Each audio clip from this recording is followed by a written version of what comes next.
Seems now you're working up the courage to actually attempt to debunk of the evidence you've seen.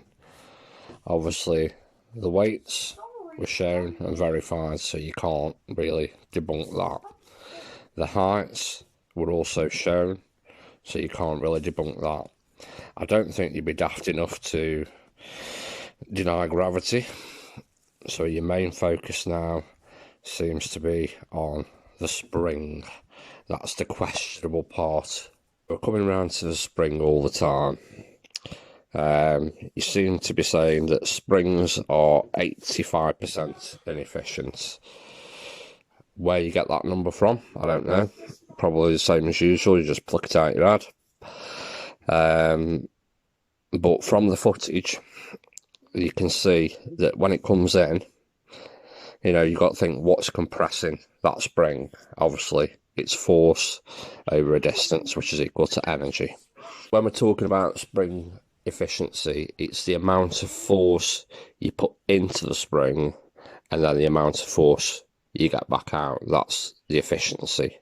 So it's not the compression. Obviously, the compression takes some force. The force that you'll get back out, obviously, there's going to be some loss. The maximum efficiency for a spring is around 40 to 45% of the maximum uncompressed length.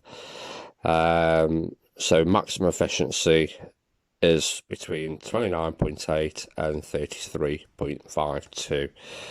When I ran the test, the maximum compression I used or got was 29. So we're well within that maximum efficiency range. So again, you can try and debunk it, but you're just plucking numbers out of the air.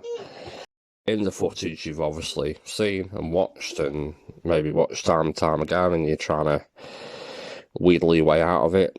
At the end of the day, you can see the masses coming in at a certain velocity, but you can also see the masses going back out.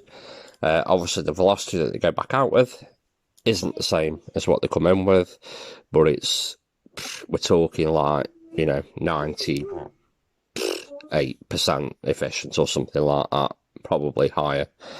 I'd have to measure it and calculate it, but it's very, very minimal in terms of energy loss. There comes a point where you've just got to take acceptance. The evidence is against you. The physical evidence, the proof. Nature does not work the way you think it does. That's the facts. You can spend the rest of your days trying to explain physical evidence away, but nature is nature. You can't, while you don't accept it, it doesn't change the fact that nature does not work the way you imagine it to do. The physical evidence is there time and time again. You've been proven wrong on every experiment you contrived. It's always proved you wrong because nature doesn't work the way you think it does.